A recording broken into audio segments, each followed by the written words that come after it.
Bismillahirrahmanirrahim. Assalamualaikum warahmatullahi wabarakatuh. Waalaikumsalam warahmatullahi wabarakatuh.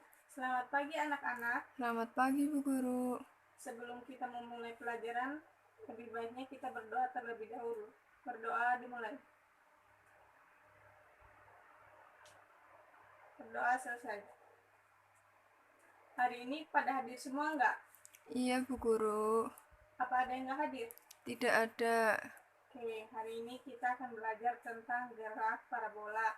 Kemarin kan kita udah belajar tentang gerak lurus. Hari ini kita akan belajar tentang gerak parabola. Ini kita akan belajar tentang gerak parabola. Kemarin kita belajar tentang gerak lurus ya. Ada yang masih ingat nggak gerak lurus? Lupa Bu. Oke, hari ini kita akan belajar gerak parabola. Ibu akan menjelaskan apa itu gerak parabola. Jadi gerak parabola itu adalah gerak dua dimensi yang bergerak membentuk sudut elevasi dari sumbu X atau sumbu Y dan sumbu Y. Apa itu sumbu X dan sumbu Y? Jadi gerak parabola itu ada yang mengartikan juga tentang sebuah gabungan dari gerak lurus beraturan pada sumbu X atau horizontal dan gerak lurus berubah beraturan atau GLBB pada sumbu Y. Ngerti nggak? Ya, mengerti Bu Guru. Oke, Ibu kasih rumusnya ya. Jadi rumus sumbu X-nya itu adalah P0 X sama dengan P0 cos theta. Sedangkan sumbu Y-nya itu sama dengan V0 Y sama dengan V0 sin theta. Paham nggak? Ya, paham Bu Guru. Nah, oke, sekarang Ibu kasih contohnya. Contohnya itu contoh kasus yang pertama. Contoh kasus yang pertama, kalian sering jumpai kasus itu dalam kehidupan sehari-hari, misalnya saat kegiatan berolahraga. Saat kalian berolahraga itu olahraganya pukulan gol sama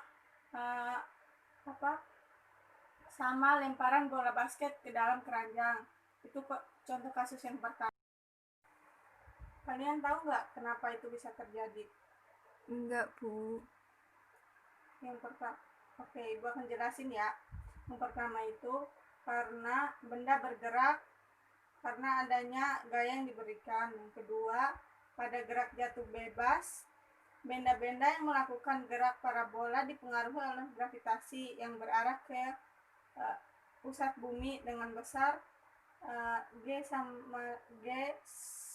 dengan besar gravitasi 9,8 meter per sekon kuadrat. Yang ketiga itu karena hambatan atau gesekan udara. Setelah benda tersebut diberikan kecepatan awal hingga bergerak, maka selanjutnya gerakan bergantung pada gravitasi atau gerakan pada hambatan udara.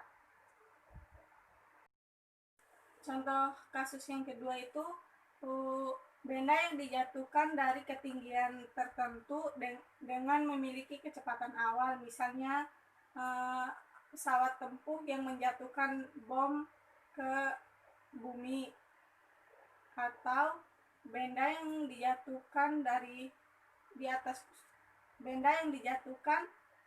ke dalam jurang. Itu contoh kasusnya. Kalian tahu nggak itu kenapa? Nggak tahu Bu Guru. Jadi itu tuh karena yang pertama benda bergerak karena ada gaya yang diberikan. Yang kedua itu pada gerak jatuh bebas, kayak contoh benda yang jatuh dari pesawat tadi itu benda-benda melakukan gerak parabola dipengaruhi oleh gaya gravitasi. Sekian pelajaran kita hari ini. Lebih dan kurangnya Ibu mohon maaf. Wassalamualaikum warahmatullahi wabarakatuh.